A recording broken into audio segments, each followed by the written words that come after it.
people are often told and often come to believe themselves that holding religious beliefs is not consistent with being a scientist or with being sort of a science nerd, a person who's very interested in science. And they think that science is kind of the be-all and end-all. And if scientists are saying it, it's true. And if religious people are saying it, it's probably not true. Can you think of someone you know who takes both science and religion seriously? Maybe you can, but if that's challenging for you, you aren't alone. The idea that there are two camps of people, the scientists on the one side and the religious people on the other, is a common belief in the United States.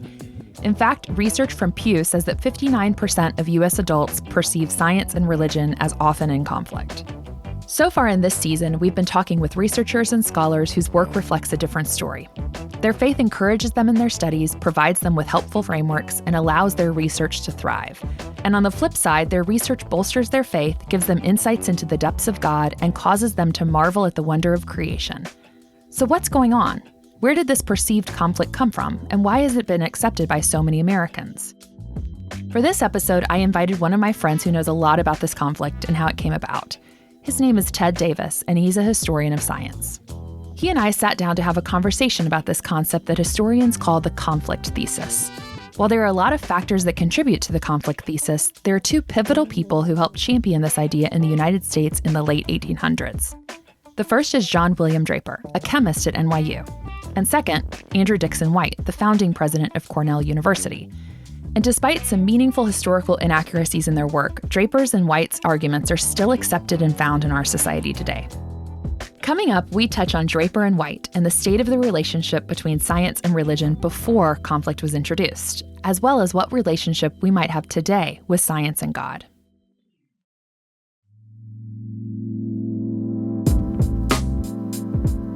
This is Beyond the Forum, a podcast from the Veritas Forum and PRX that explores the ideas that shape our lives. This season, we're talking about the intersection of science and God. I'm your host, Bethany Jenkins, and I run the media and content work at the Veritas Forum, a Christian nonprofit that hosts conversations that matter across different worldviews. My name is Ted Davis. I'm a historian of science. My training originally was in what we used to call the scientific revolution. Some people still use that term. I do too. That really means the period between Copernicus and Newton when modern science is put together. Secondly, I study American religion and science since 1800, especially in the 20th century, but also in the 19th century. And then the vertical interest that I have is in the history of Christianity and science broadly, from the earliest years of Christianity down to our own day. How did you become interested in the history of science in particular? Well, I didn't know at first that I was going to have that kind of an interest. When I went to university, my personal interests were changing. I began to discover humanities more, but I knew I wanted to be an astrophysicist. I also knew I hated the humanities, and that turned around.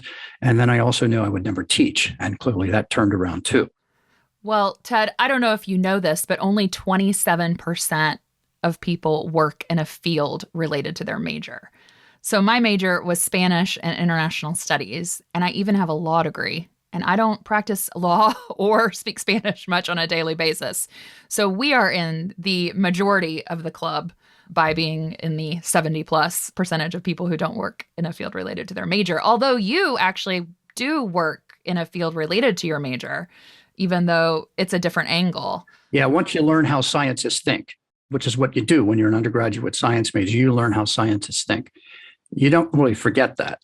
So I actually grew up loving scientific subject matters in class. I took 3 years of chemistry in high school. I took physics as an elective in high school. I took biology. And then I went on to college and took an interdisciplinary core with natural sciences. And this entire time, I was also a Christian. And I never saw or felt in my childhood or in my formative years a tension between Christianity and science or religion and science. And I was surprised to discover several years ago that many people do. I'm curious, when you encounter students there or when you encounter people in wherever you speak or you write or any engagements you have, how common is that belief that there's a conflict between religion or Christianity and science? Oh, it's very widespread. It's widespread in our culture, not just among my students. It's widespread among popular media and in books.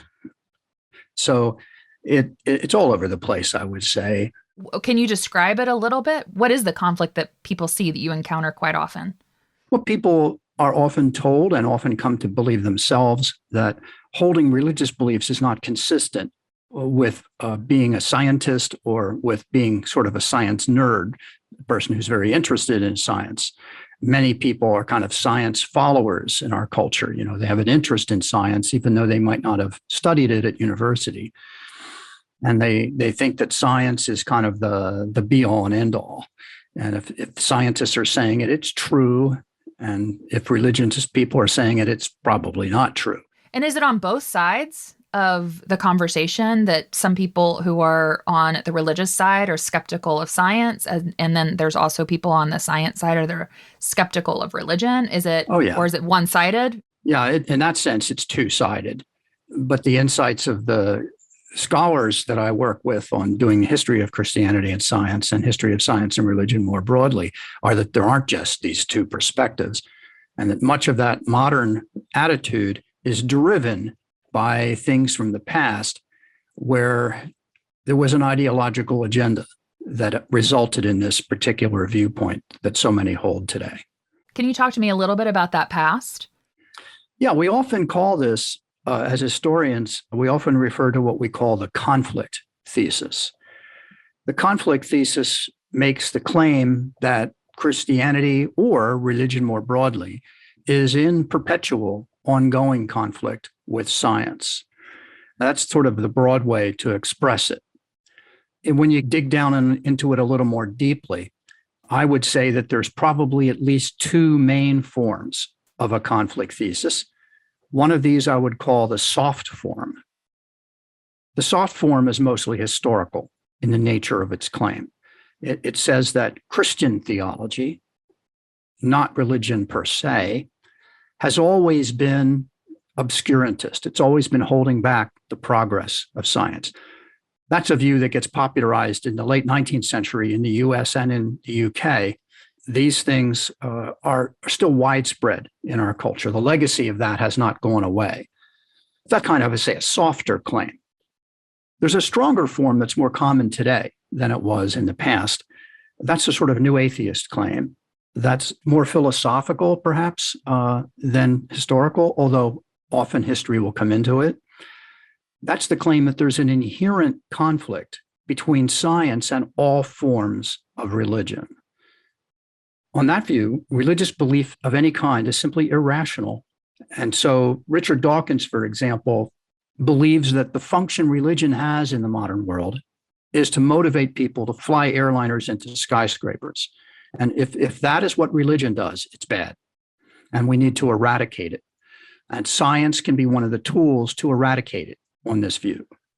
So their view is more that the implications of religion are bad, or is it something that's even broader than that? Because I'm thinking, for example, that some have said that a religion requires faith, and what they mean really is blind faith, and that science doesn't require faith. But of course it does. It requires faith that the laws of nature will work, that we can have a common language about the periodic table. And so there are exercises of faith in science.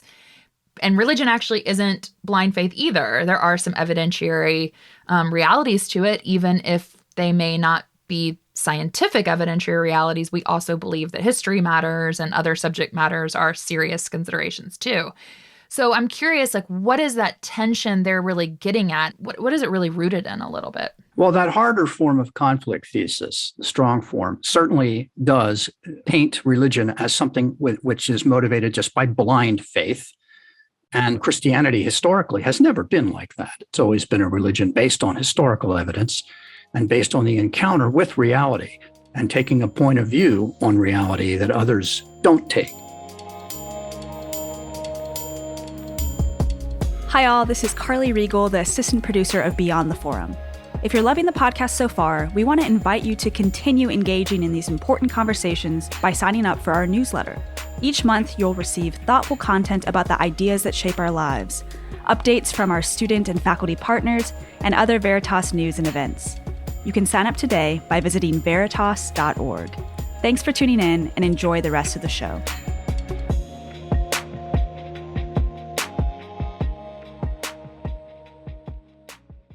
When we first met, I was surprised to discover, it wasn't until a couple years ago, that this conflict thesis, this pitting science against religion or Christianity, was, some people may call it manufactured.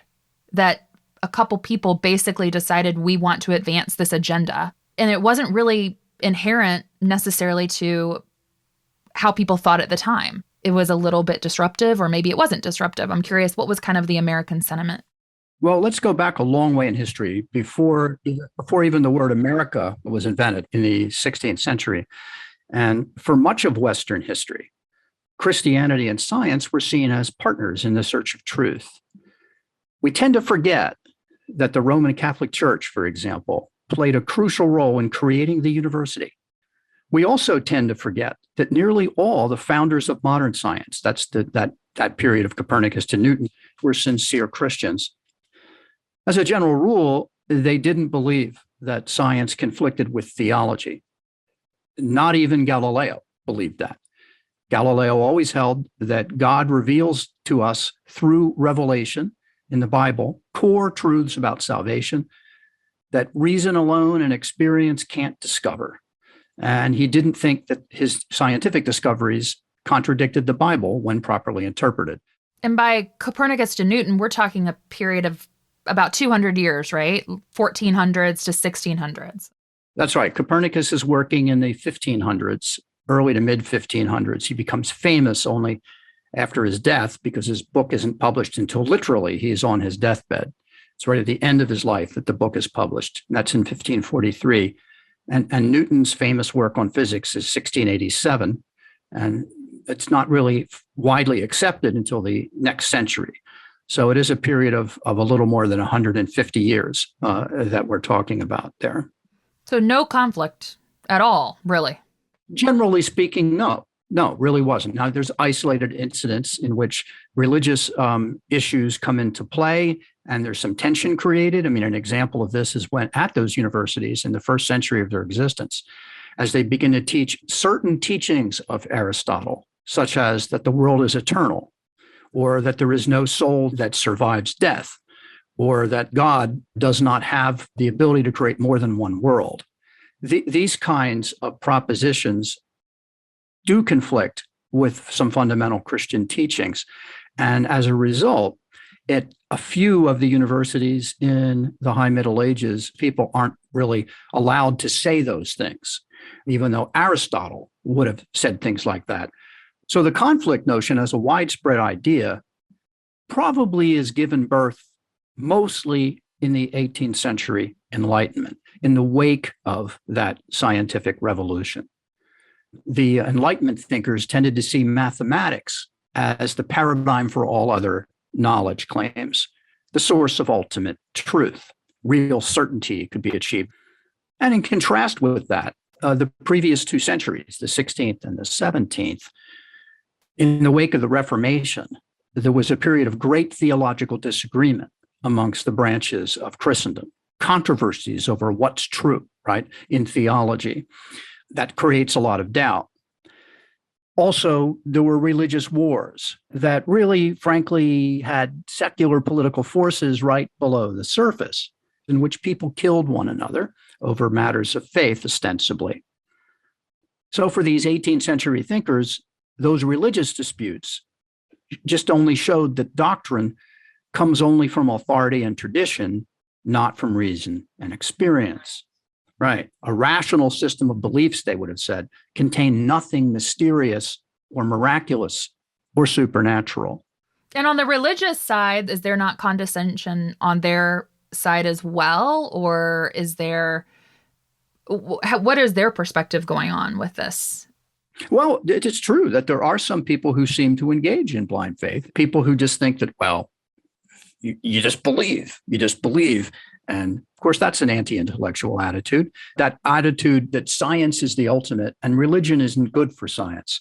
That particular attitude did inspire a lot of false claims about the history of science and religion that are, in their own right, gross errors. So we get to the mid to late 19th century, and we have these two guys kind of come on the scene, Draper and White. Can you tell me a little bit about them, Ted? Yeah. John William Draper was a famous chemist. He was actually responsible for taking the first photograph of the moon, among other things. But he taught at what is now called New York University. He was elected the first president of the American Chemical Society. But he fancied himself an historian, and he wrote all sorts of popular works about the history of ideas in the Western world, including a book called The History of the Conflict of Religion and Science. Though primarily an anti-Catholic work that indicts the Catholic Church for abuses of power, it also makes the broad claim that the whole history of science is a narrative of two conflicting powers, which translate into science and religion. White was the first president of Cornell University, the founding president, and he was also the first president of the American Historical Association when that gets established a couple of decades later. So both of these two men are esteemed by their colleagues, famous in academic circles. And White ends up writing a book called A History of the Warfare of Science with Theology in Christendom. So those two books have similar titles, not identical titles, but they have a common agenda here. And that is, the common agenda is that science is progressive and traditional religion is obscurantist or backward. Now, they were not necessarily non-religious people themselves, right? Oh, not at all. Actually, White... What was driving their agenda? They didn't like traditional Christianity. They thought it was backward, but they did believe in some type of God. In fact, White quotes Matthew Arnold, the English writer, as saying that there is a power that makes for righteousness. And White believed that was the basis of religion. And he also accepted love of neighbor and love of God, which of course is inspired by Christianity. So he takes that as the essence of true religion. But all this theology stuff claims that Jesus was the Son of God, or the Trinity, or that Jesus rose from the dead. Claims of this sort, in White's opinion, were just fanciful, and claims of that type conflicted with science, and if not abandoned, would hold back the progress of science and of civilization. Oh, but his stake in it really was about Cornell, right? Right. Well, that predates his establishing Cornell, but he brings that religious attitude with him to Cornell. He actually wants a non-sectarian chapel at Cornell, and it's still there today. But he founded Cornell as a result of funds that become available to the states from the federal government during the Civil War, something called the Land Grant Acts, which establish a new kind of educational institution that will go beyond the liberal arts and add engineering and agriculture and practical things to the education at the core. And so in New York, they have a fight in the legislature about what to do with this money and who should do this and how should it be done. And White's political position, because at that time he's a senator, he's in charge of the Education Committee in the New York Senate. He has these prior beliefs about how Christianity isn't very helpful, how traditional Christian belief is not very helpful in the modern world. And he wants to establish the first non-sectarian university in the state of New York, which he gets done through political maneuvering. So he's able to see that this money goes to a brand new university. And a friend of his named Ezra Cornell, who's made money in telegraph industry, basically a dot-com millionaire, 19th century style. He comes in and he helps fund it too with a significant private gift of funds to Cornell University, which then bears his name. And White thinks this university would be an asylum for science, he says, where it's not cut to fit any given religious doctrine. And that was very unique at the time. Well, it was unique in New York. There were non-sectarian institutions already, like University of Virginia, founded by Jefferson, and University of Pennsylvania, which Franklin helped to found. But they were rare in the United States at this point in time and non-existent in New York. Okay. It was like 1865 was basically when Cornell was founded. He might have held those thoughts privately, but he really made them public when he went down to New York City at Cooper Union, right? He's just been installed as the Cornell president, and it's in 1869 that he gets the chance to give the first talk in a brand new series of public lectures about science, which are in this big auditorium, famous auditorium, an auditorium that Abraham Lincoln had spoken in the 1860 political campaign. And so White comes along and gives a talk called The Battlefields of Science, an outline of the sacred struggles for the liberty of science, a struggle which has been going on for so many centuries. And he gives people three big lies in the course of this talk. One of them is, he says that Nicholas Copernicus had escaped persecution only by death. What he meant by that was, if Copernicus hadn't died as his book was being released, the Catholic Church would have persecuted him, which is garbage. And if anything, Copernicus was a quiet person who didn't want controversy. He knew people would think his idea of a moving earth was absolutely crazy, and he didn't want to be laughed at. A second lie was that the anatomist Vesalius, who did a lot of dissection at the University of Padua in Italy, that in his day it was unheard of to do this, and the dissection of the human body was considered a sacrilege. Well, that's ridiculous, because Italian universities and other universities in France and other places had been doing dissection for 200 years without any objections from the church. And a third big lie was about Magellan, that Magellan's voyage around the earth proved the earth to be round. Any educated person knew that in the 1500s. It wasn't a question at all. And what's his motive for wanting to make this bigger, like beyond himself and what he's doing at Cornell? Well, it comes out of this belief of his that traditional faith is backward, and that you need a new kind of religious faith to be a forward, progressive thinker. He calls for a new warfare of science. That's the term he uses. He says, one in which religion and science shall stand together as allies rather than enemies in the fight for truth, justice, and goodness. So this idea of his is that traditional faith can't do that for you, that it can only hold back progress, and you need a different kind of religious faith moving forward. A faith that's oriented toward moral action, that's motivated by love for God and neighbor. I mean, those are good things, but you must get rid of all that ridiculous theological baggage before you move forward. And what about Draper? What's going on with him? Well, he was a vitriolic anti-Catholic. And for personal reasons that I really don't have time to explain well here, he thought that the Catholic Church was sort of the locus of evil in the modern world. And now religion in general, any religion in general that made specific truth claims of similar to Catholicism could also be problematic, but he particularly had it out for Catholicism with the way in which he believed political power and theological authority had been united in the history of the world and had done nothing but bad things. So if most historians of science believe this conflict has been manufactured, so then why did it persist? Why did it take root back then? And then why did it persist even to this day? Well, I think it has to do with a couple of things. One is the story of higher education, and both in England and America.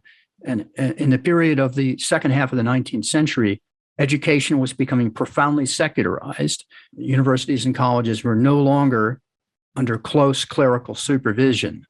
For example, when Darwin went to University of Cambridge in the late 1820s, at that time, you had to be an Anglican, either to be a student or a faculty member at Cambridge.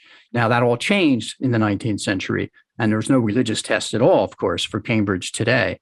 But control of education was being wrested from the clergy and being placed in more secular hands. And this narrative buys into that. And another factor is, I think, that among scientists and among science junkies, the narrative is popular because it tends to self-aggrandize. It tends to elevate science into the ultimate arbiter of truth over other types of knowledge.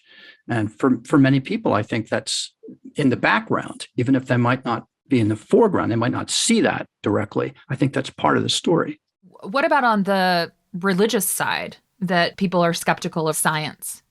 For the most part, we can't find religious faiths as collectives that believe they're in conflict. In other words, most religious communities that object to one type of scientific claim or another are doing so by saying that science isn't true. It's false science. So, for example, in the United States, since the early 19th century, one piece of science or another has often been referred to as false science, using a verse in 1 Timothy, which warns about vain babblings and science falsely so called. that very scripture has been invoked by a lot of Americans to identify either natural history in general or specifically evolution more narrowly as false science, science that's not been demonstrated to be true. And so real science can't conflict with Christian faith. Only false science can. That's a common attitude one finds among religious believers. So going forward to today, if the relationship between science and religion isn't one about conflict, then what is the way forward? Well, I can only speak personally here. Now, I am speaking as a historian of science. I believe what I'm going to say is defensible historically, but here more personal analysis will come in. My own view is that the biblical notion of a creator, the doctrine of creation, if you will, is actually highly conducive to doing good science. The biblical notion of creation is essentially the notion that there's this reality that is created thoughtfully, and it is created in an orderly fashion because God is an orderly God. And that we humans, sharing in the image of God, have a piece of God's reason, if you will, planted in our minds. And therefore, we are able to comprehend much of what God has created because we're created in God's image. So the Creator made the world in thoughtful patterns that we ourselves can uncover because, in part, we share God's rationality through our status as being creatures in the image of God. So that's how I would say. That's a direct opposite of the warfare claim. In my conversation with Ted, I was struck by one of the reasons he gave for why the conflict thesis persists. The narrative is popular because it tends to self-aggrandize. It tends to elevate science into the ultimate arbiter of truth over other types of knowledge.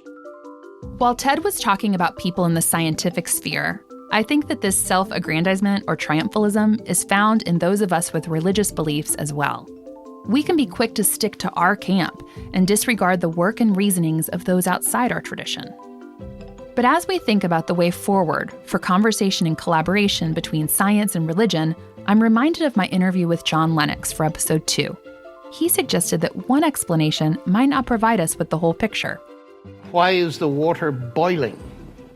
Well, because heat energy is passing through the base of a kettle, agitating the molecules of water, and it's boiling. Yes, well, it's also boiling because I would like a cup of tea. Now, that's a very simple example, but it's very important. It shows that there are different kinds of explanation. There's a scientific explanation of the boiling water, and there's a personal agent explanation. They don't compete, they don't conflict, they complement.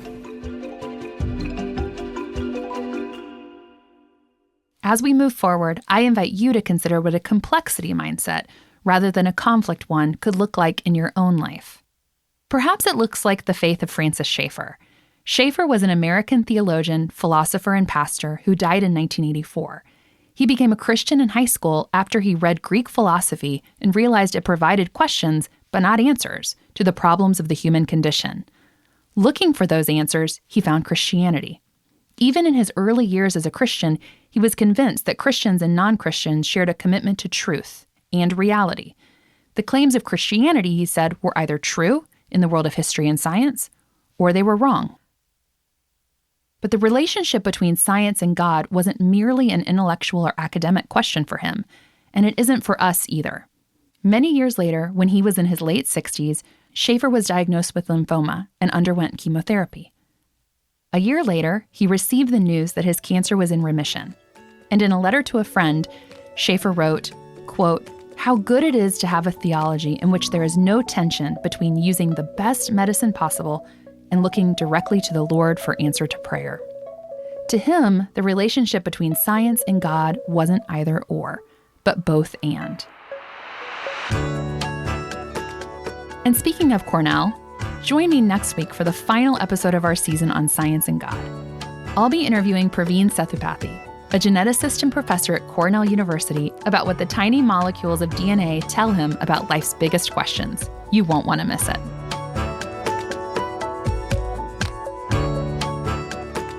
Hi again, this is assistant producer Carly Regal. To end our episode, we at Beyond the Forum want to take time to say thanks to all the folks who helped us get this show together. Our first thanks goes to our guest, Dr. Ted Davis.